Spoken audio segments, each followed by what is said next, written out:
Honestly, it's tough to be a comic because as a comedian, my job is to create a reality funnier than the reality we live in, which becomes more and more impossible every day.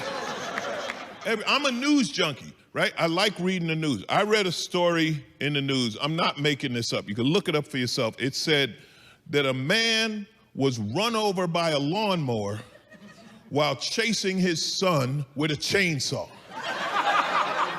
You understand? And when you see that headline, you have to read it.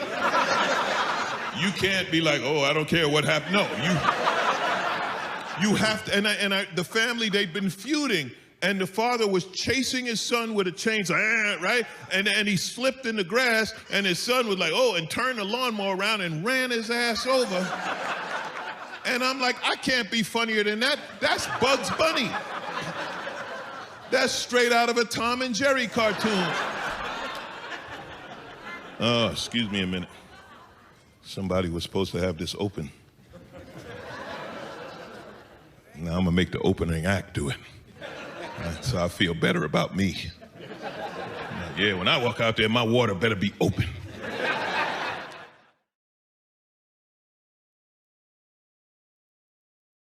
Thank you for coming to StarNet Studios. I am Andre Tucker. Thank you for being here. I appreciate your time. Today we have a great comedian, very funny gentleman, Mr. Alonzo Bodden. He has several different comedy specials that he's done on Showtime. You can find several of them on Amazon Prime right now. And he's also done a lot of different things with the acting as well. He's appeared in Dr. Ken, Fresh Off the Boat, and he was also winner of one of the Last Comic Standing seasons. So I look forward to speaking to him. How you doing, Mr. Bodden? How are you? I'm all right, man. How you doing, Andre? I am good. I'm good. Thank you for being here. So let me just step into when you're doing your comedy. And I know that sometimes you'll touch upon things that are in the news, and then other things will just come from your real life. But how does your process start? Do you just pick up on something and then you think, okay, that's good, and I'm gonna write a joke about it? But how can you like take us through a little bit about how? It starts with I like talking about news and social issues. So it starts with something that I find funny to me or ridiculous to me. For example, Florida, just fill in the blank, anything Florida. But no, that's where it starts. And then I write what the idea is, whatever made me laugh about it. And then I start talking about it, and it sort of grows from there.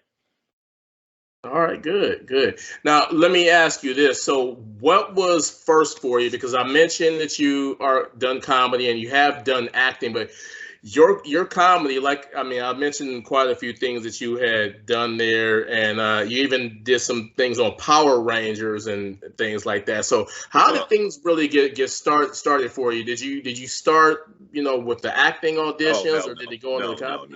No. I'm 98% comic, 2% acting.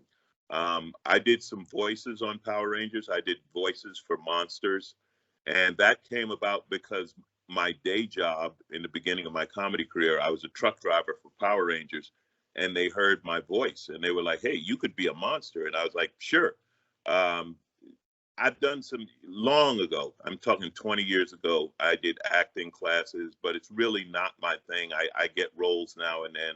I joke with my Asian buddies that they hire me more than black people because I did Fresh Off the Boat and Dr. Ken.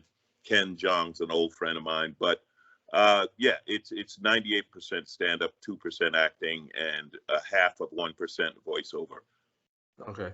And one of the things I think I might have mentioned is you spent time at lots of different shows, including the Laugh Factory. So you are currently based in the Los Angeles area. LA's home, and the Laugh Factory is my home club. I've been at the factory for, almost 30 years now, 27 years. But I work all the LA clubs, but the factory is definitely home. All right, that sounds great. Now let me ask you, what can we look forward to? Like I said, you have several different specials that are that you have right now, many of them on Amazon, like at least four alone. Light heavyweight, historically incorrect, who's paying attention, and tall, dark, and funny, just to name a few. So, what's going to be next for you? Whether it be your touring or specials or anything else you Well, have. I'm always traveling, so that's always going on. I'm headed where Lincoln, Nebraska, Wilmington, North Carolina, and a few other places in the next few weeks. The So I had a podcast called Who's Paying Attention based on the first special. I did that for a few years. I got hired to do talk radio, which is what I'm doing right now. I'm on KBLA here in LA, a new talk radio station. But ultimately, my next project will be to go back to the podcast, but try to grow it, focus more on the podcasting world. But comedy and touring, that's the backbone of everything I do. I'll always be doing that. All right. And right now, as we're having this discussion, we're still in the pandemic technically, and we had some time where a lot of things across the entertainment industry slowed down due to the pandemic. How does it feel to be back out there being, in front of people versus, like what we're doing right now, just digitally? It's the difference between doing online and doing live is the difference between playing Grand Theft Auto and actually stealing a car and running away. That it's that big a difference. There's an energy and a creativity you get in a live room that you're not going to get anywhere else. That sounds awesome. And all right, well, that's good. So let me just tell you, I'm glad to have you here with us. And I know you're a very busy man. I don't want to take up too much of your time. Like I said, we'll be keeping the lookout for the comic dates that you have coming up. I'll be sure to have a link to what you're doing. And good luck to you. Can't wait to see what you do next. Thank you, Andre. It's been good talking to you, man. Appreciate you.